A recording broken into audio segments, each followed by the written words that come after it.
All right. Go ahead and introduce yourself, your title, and just a little bit about your chess background. Sure. I'm National Master Nick Moore. A little bit about myself. I've been playing chess since I was 5, 6 years old, so for the past 15 years. Started playing tournaments when I was in 2nd grade and just fell in love ever since. My dad taught me how to play and just joined my elementary school chess club and haven't stopped. Awesome. So that's just a little bit about myself. Great. So this is obviously a quad tournament, so you're going to be playing against 3 other players. Mm-hmm. Tell me a little bit about your history with each of the players. Okay. So we got Theo Slade, Mikhail Krenke, and Dalton Perrine. I think I've played all 3 of them before. I have a pretty decent record against Mikhail, even though he's generally been always a little bit higher rated than me. So I want to say I'm either +1 or +2 against him. I think he won the last one, though. And then with Theo, I've played him a couple times, and I think in every game he was beating me, and somehow I swindled, so that sucks for him. But and then Dalton, I don't think I've ever beaten him, not even close. He just smacked me the last time we played, so. So that kind of leads into our next question. Good segue. Which player are you most looking forward to defeating in the tournament? Definitely Dalton. It'll feel good to try and get on the board against him because, like I said, I've never beaten him before. I'll be extra motivated to put my best game against him. Right. What do you see as the strengths and weaknesses of each player? Well, they're all pretty good players. It's hard to say what their specific weaknesses are. They probably know those better than I would. Theo, I know, is a very well-prepared player, so his openings are very solid.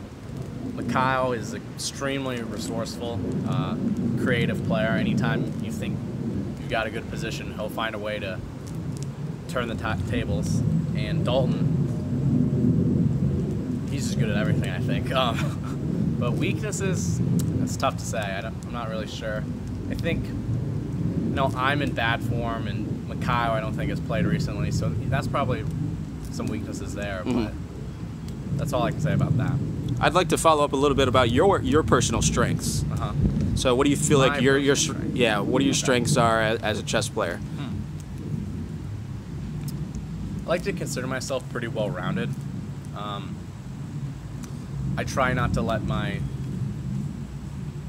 personal feelings or emotions about the game show. I try to be as objective as possible, whether that's a sharp tactical position or a slow, mundane, maneuvering position. I feel like I can play the most objective, best move, or at least attempt to. And I know we've talked, I'm going off script here, but I know we've talked about sort of your favorite players. Do you feel like you Right. emulate Karpov in that sense?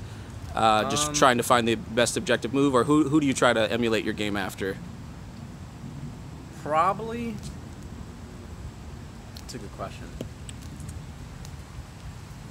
I'd probably consider myself more like Capablanca, just because I'm probably pretty lazy when it comes to playing, and I'll trade off all the pieces and try and win a slightly better endgame. And Right. if that doesn't work, then it's like, all right, I'll take the draw. But Cool. probably Capablanca, maybe Karpov, but these guys are just leagues above me. So Right. It's difficult to compare yourself to a great player like that when you're just trash anyways. We all have aspirations, Yeah, that's so true. that's good. And finally, just tell me, obviously, it's okay to say yourself, but Right. what's your prediction for the outcome of this tournament? Okay. It's going to be close. I think there'll be a tiebreak. I Okay. don't know against who, but I'm going to predict that there'll either be a 2-way tie with 2 points or a 3-way tie with 1.5 points. Okay. That's my prediction. I you- hope I'm up there, tied for first.